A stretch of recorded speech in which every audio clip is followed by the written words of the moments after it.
आज हम सीखेंगे कि जो हमारे फ्रिज में करंट आता है या फिर वॉशिंग मशीन में करंट आता है या डीप फ्रीजर में करंट आता है या एसी में करंट आता है, तो वो क्यों करंट आता है। और हम ये भी चेक कर लेते हैं उसका कंप्रेसर भी शॉर्ट नहीं है, वो कहीं पे वायर भी नहीं उसमें टच हो रहा है, उसका इंसुलेशन हट के, मतलब कि हर तरह से हम चेक कर लेते हैं। उसके बाद भी उस पर हल्का हल्का करंट आता रहता है और हम समझ नहीं पाते यार ये करंट कहाँ से आ रहा है। तो चलिए आज इसी फॉल्ट को, इसी प्रॉब्लम को आज हम लोग इसमें सॉल्व करेंगे।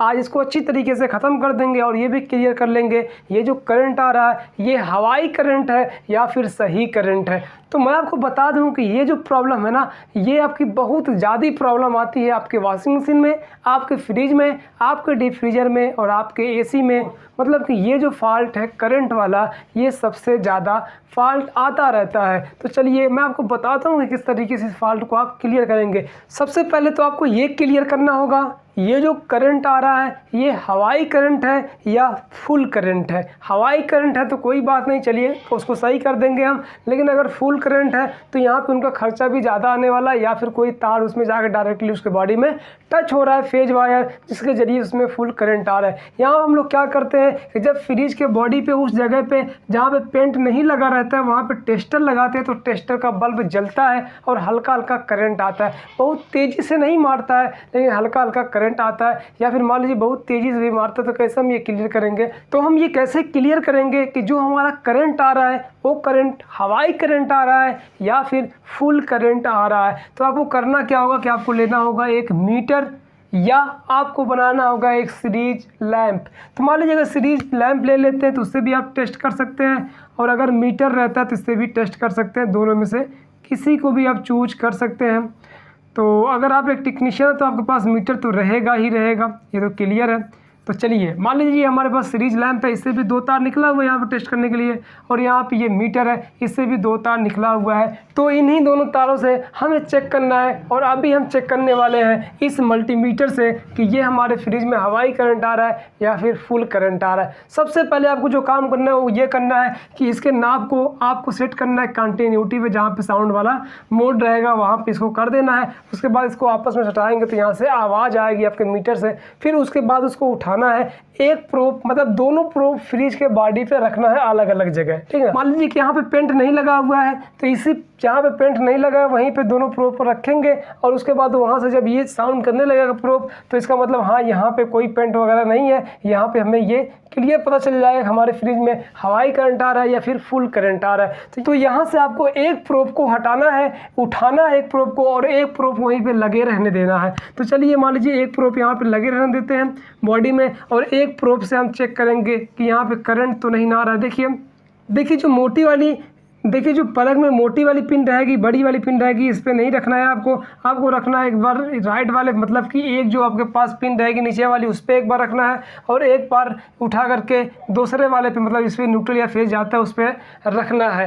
तो अगर ये मीटर कुछ भी नहीं बता रहा है, मतलब कि एक तार बॉडी पर रख दिए, दूसरा तार इसके प्लग पर रख दिए, मतलब इस पर नहीं रखना जो बड़ी वाली पिन रहेगी। ये जो न्यूट्रल फेज के लिए दो पिनें बनी इसमें से किसी एक पर रखेंगे, या फिर एक पे रखने के बाद वहाँ हटा के दूसरे वाले पर रख के चेक करेंगे। तो अगर इस पे हमारा कंटिन्यूटी मीटर नहीं बताता है या उस पर कुछ रीडिंग नहीं आती है, तो इसका मतलब ये क्लियर हो गया कि जो हमारे फ्रिज में करंट आ रहा है वो हवाई करंट है, वो फुल करंट नहीं है। हवाई करंट हमारे फ्रिज में आ रहा है जिसकी वजह से ये टेस्टर का बल्ब जल रहा है और हमें हल्का हल्का झंझनाहट जैसा महसूस हो रहा है, करंट लग रहा है। तो इसका मतलब हवाई करंट है, फुल करंट नहीं है। और हाँ, अगर ये जो यहाँ पे तार रखे, एक तार रखे इसके प्लग पे, और अगर ये मीटर बताने लगता है, कंटिन्यूटी बजने लगती है, या मीटर पे कुछ रीडिंग आने लगती है डिस्प्ले पे, तो इसका मतलब है यहाँ फुल करंट आ रहा है, पूरा करंट आ रहा है। अगर इसको हम पकड़ते हैं तो बहुत तेज़ी से हमें करंट लगने वाला है। तो आप क्या करेंगे, अगर फुल करंट आता है तो आप चेक करेंगे कंप्रेसर को, कंप्रेसर कहीं स्टार्ट नहीं ना, या फिर कोई वायर तो कहीं टच नहीं हो रहा ना बॉडी में। तो इन दोनों में से कोई एक ना एक चीज़ मिल ही जाएगा, क्योंकि फुल करंट है।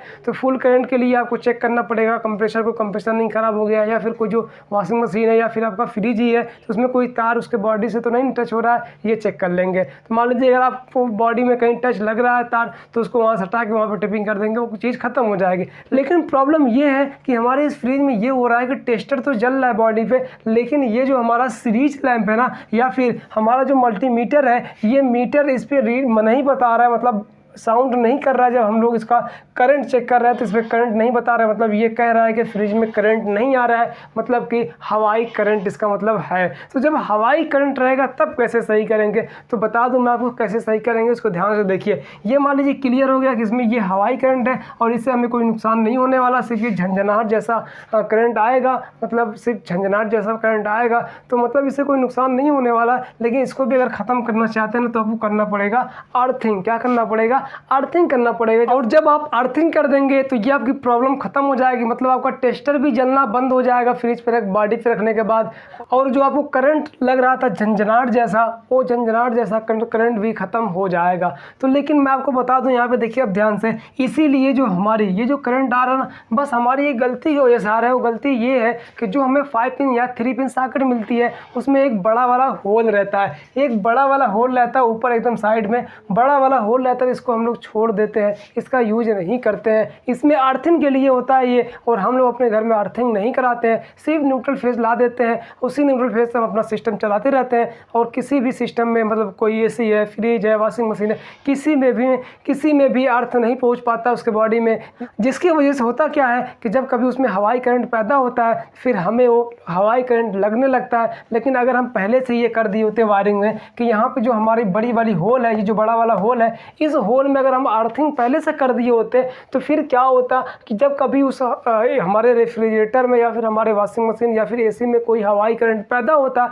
तो इसी तार के जरिए से, मतलब ये जो बड़ा वाला होल है ना, मतलब ये जो बड़ा वाला ये जो पिन है, इस पिन के जरिए से, मतलब ये जो तार एक रहेगा ग्रीन वाला, इसमें बॉडी में टच रहेगा और यही तार इस वाले बड़े वाले पिन में टच रहता है और ये सीधा टच रहता है इस बड़े वाले होल में। तो इसी तार के जरिए से ये इस होल में आएगा और इस होल के जरिए चला जाएगा ज़मीन में, और फिर हमें वो जो हवाई करंट लग रहा है ये हवाई करंट फिर हमें नहीं लगता। तो मैं आपको बता दूं, अगर मान लीजिए नहीं अर्थिंग हुई तो आपको करना क्या है, एक छोटी सी अर्थिंग बनानी है। वो अर्थिंग जब करके इसको बॉडी में टच कराएंगे इस तार को तो फिर ये प्रॉब्लम ख़त्म हो जाने वाली है। देखिए क्या करना होगा आपको, अब वो करना ये होगा कि चलिए इसको हम लोग हटा देते हैं, चलिए हटाते हैं इसको और बताता हूँ क्या करना है आपको यहाँ पे ध्यान से।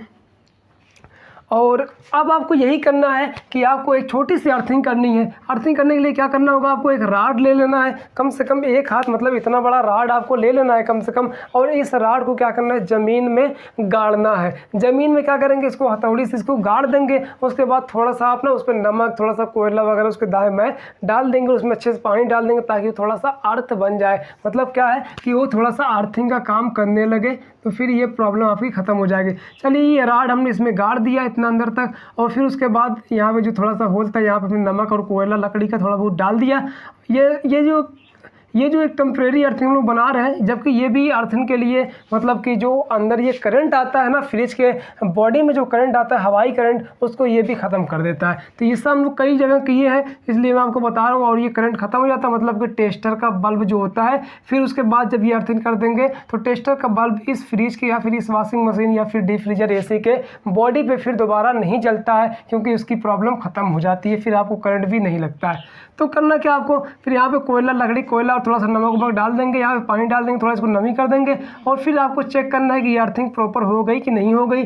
मतलब ये है कि मीटर को एक फेज वाले पे लगाना है तार, मतलब मीटर को वोल्ट पे सेट कर देना वोल्टेज पे, और उसके बाद उसका वोल्ट नापना है यहाँ पे। तो आपको एक फेज वाले पे रखना है, एक इस पे रखना है मीटर का तार। समझ में आ रहा है ना। तो आपको करना क्या होगा कि मीटर को क्या करना है कि वोल्टेज पे सेट करना है, मतलब वोल्टेज पे सेट करना है। उसके बाद दोनों प्रोब को लेना है, एक प्रोब रखना है इसमें से, टेस्टर से चेक कर लें किसमें फेज आ रहा है, मान लीजिए इसमें फेज आ रहा है तो मल्टीमीटर का जो एक तार रहेगा ना उसको इसमें डाल देना फेज वाले पे, और जो दूसरा तार रहेगा मल्टीमीटर उसको रख देना है, अर्थिंग वाला जो तार रहेगा आपका पॉइंट, इस पे लगा देना है। तो अगर यहाँ पे 200, 220, 230 वोल्टेज के आसपास में सप्लाई आने लगती है, मतलब ये है कि एक ये न्यूट्रल हो गया, अर्थिंग वाला न्यूट्रल हो गया, और ये वाला जो है आपका ये फेज हो गया। और तो फेज मिलेगा, न्यूट्रल मिलेगा मीटर को, तो क्या यहाँ पे वोल्टेज बताएगा ना। तो अगर वोल्टेज 220 वोल्टेज 200 के आसपास में वोल्टेज आ रहा है, इसका मतलब आपकी जो अर्थिंग है ये कंप्लीट हो गई, ये प्रॉपर हो गई। और अब आपको यही करना है कि जो अर्थिंग से एक तार निकालना है, मतलब एक तार लेंगे और वही तार ले जाकर सीधा जोड़ देंगे आप इसमें, जो आपकी बड़ी वाली पॉइंट रहेगी उसमें ले जा करके इसको सीधा इसी तार को ले जा करके जोड़ देंगे।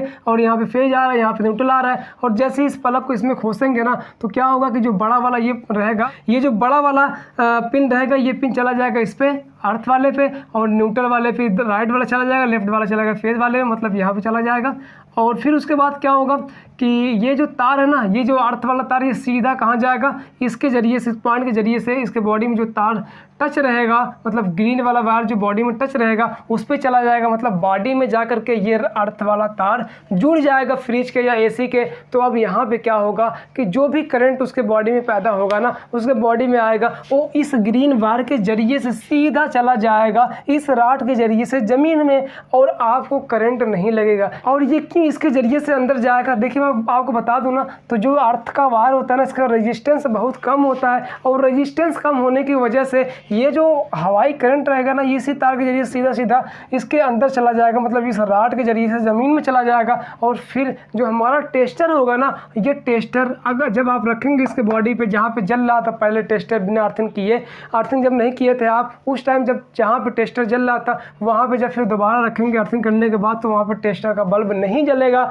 और जहाँ पे आपको करंट लग रहा था वहाँ पे अगर आप हाथ रखते हैं तो वहाँ पे भी आपको करंट नहीं लगेगा, और ये आपको प्रॉब्लम इस तरीके से सॉल्व हो जाएगा। जो हवाई करंट आता है इस तरीके से इसकी प्रॉब्लम खत्म हो जाती है। लेकिन अगर आप ये चाहें कि बिना अर्थिंग किए आप हवाई करंट को ख़त्म कर लें, तो मैं आपको बता दूँ आप 95% इस प्रॉब्लम को इस तरीके से सॉल्व ही नहीं कर पाएंगे, क्योंकि अगर इसमें हवाई करंट आने लगा तो वो उस टाइम तक नहीं ख़त्म होगा जब तक उसमें आप अर्थिंग नहीं करेंगे। हाँ, अगर आपने फ्रिज को धुल दिया है या फिर उसको पानी से पोंछ दिया, तो उससे क्या होता है कि अर्थिंग कभी कभार जब पहले नहीं रहती फिर आने लगती है, तो फिर जब उसको सुखा देंगे तो वो अर्थिंग ख़त्म हो जाती है। तो बिना अर्थिंग की ये प्रॉब्लम 95% ख़त्म नहीं होती है। तो बस दोस्तों, आज के लिए इतना ही।